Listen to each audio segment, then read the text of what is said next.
सुबह जो प्रश्न किया गया था वो प्रश्न आपके समझ में आ गए कि नहीं?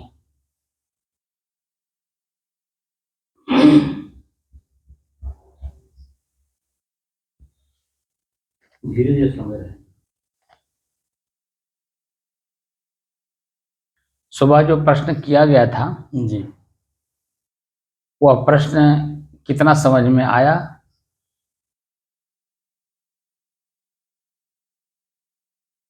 पहले तो प्रश्न बताइए क्या था?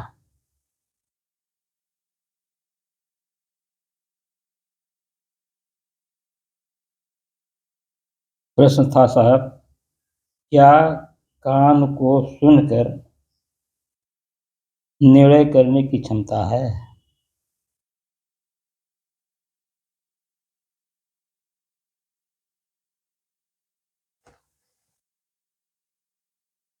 एक ही प्रश्न है। दूसरा है, क्या कान ही मैं हूँ? अगर मैं कान ही होता तो दूसरे अंग का प्रयोग कैसे होता या कौन करता है? दो प्रश्न है ये। ये प्रश्न समझ में आया?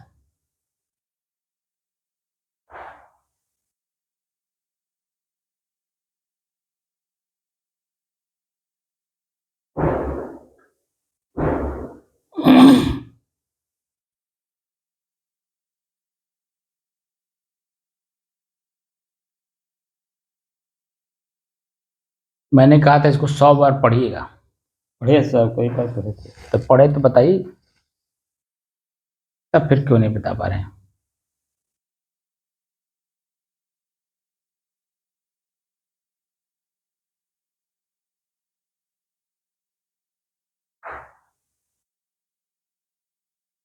जैसे कान को है कि कान से है? कान को और कान से में क्या अंतर है?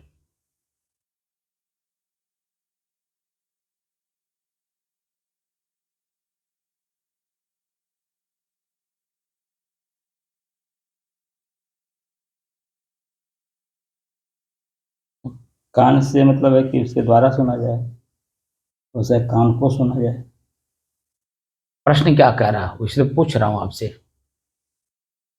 क्या कान को तब सुन क्या लिखा है? कान को सुनकर। तब क्या कान को सुनकर? क्या कान को, पहले तो कान को मतलब वो अलग हो ही गया। जी, सुनकर स्वयं निर्णय की करने की क्षमता है?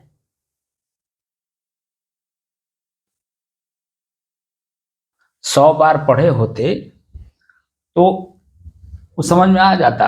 तो साहब हमें बताए थे कि नहीं है, मतलब है क्या नहीं है? निर्णय करने की क्षमता नहीं है।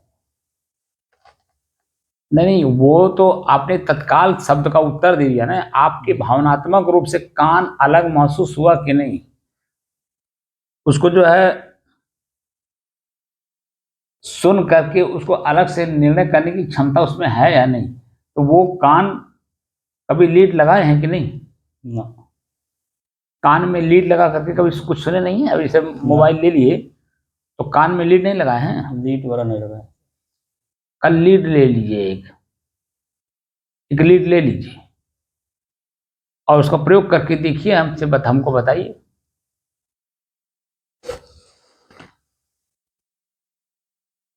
का और से को और से अंतर नहीं दिख रहा है? कान को माने उसको। जी, क्या घर के मालिक आप हैं, ठीक? आपको खेत बेचना है कि नहीं बेचना है तो आप जानते हैं, लेकिन क्या आपके पुत्र को आपका अधिकार प्राप्त है कि वो रजिस्ट्री जाके कर दे? नहीं पाता है। तो क्यों नहीं है? उनके नाम नहीं है। और भी उसमें एनालिसिस करिए, खाली एक ही विषय पे मत जाइए, कई बातें उसमें सामने आएंगी।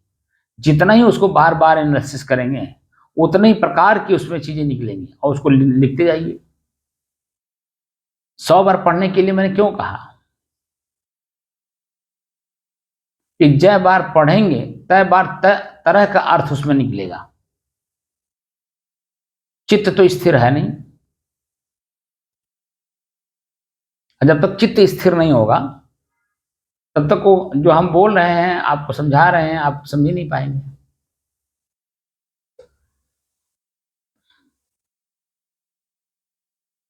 आप तो इसको जो है हंसी मजाक का खेल समझ लिया है साधना को।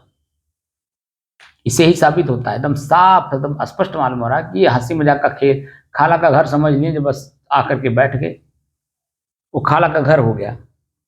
खाला के घर तो बस खुला रहता है, जब मन करे तब में चले आओ।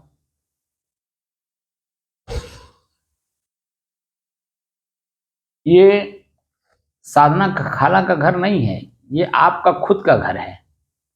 आप उसी में रह रहे हो, आपको कहीं अलग से आना जाना नहीं है। लेकिन समझ क्या रखा अपनी खाला का घर। तो खाला के घर में आप कितना देर ठहरेंगे बताइए? है तो खाला हमारे माँ की सगी बहन, खाला माने मौसी होता है, ठीक है ना, हमारी सगी माँ की बहन है। लेकिन क्या वास्तव में वो दरवाजा तो खुला है, लेकिन क्या आपके मन के अंदर में ये स्थिरता है कि ये मेरा ही घर है? मौसी का घर है, मेरा घर नहीं है। मौसी और माँ सगे बहन हैं, लेकिन दोनों अलग अलग हैं कि नहीं? अलग अलग, बोलिए। जी। तब जो मैं जिस भाव से कह रहा हूं, उस भाव को जब आप नहीं समझ पाएंगे तो इस साधना का क्या मतलब निकलेगा?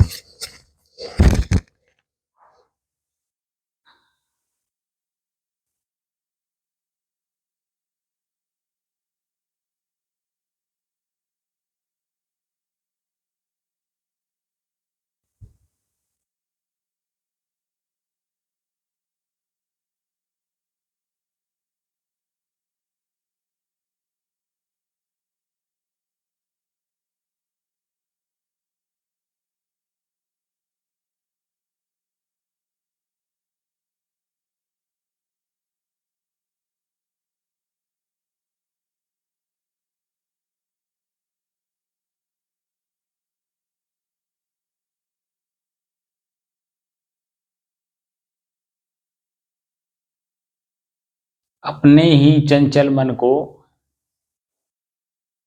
अपने ही बस में करके एकाग्रता, स्थिरता एवं स्वयं अपने आप में शांति का अनुभव करने की दृष्टि से साधना करते करते आज 1091 दिन हो गए।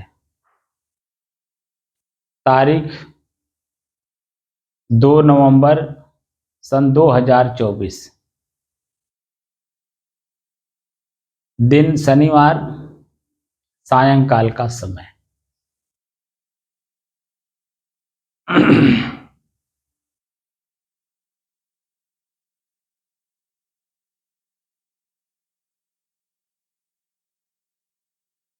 असल में ये जो साधना है ये आप लोगों के लिए है ही नहीं, इस है संतों का काम। और संतों की चीज आपको मिल रही है तो उससे आपका क्या मतलब है? कोई मतलब तो नहीं है। तो इसलिए अब इस साधना को आप छोड़ दीजिए, ठीक है? आप करिए जो पहले मैंने बताया था, उसी को करिए। अपने श्वास को देखिए, अपने से अलग होकर के मन को एकाग्र करिए उसी में, ठीक है? उसके आगे बिल्कुल कोई काम मत करिए।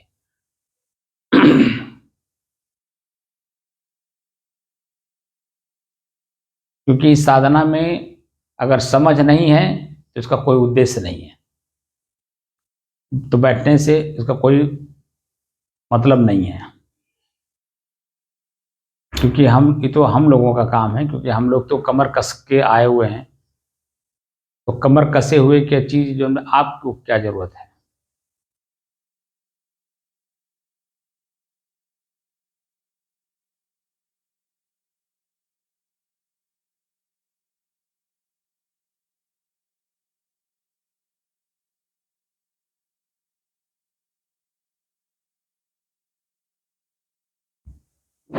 सुभाष भाव, हाँ।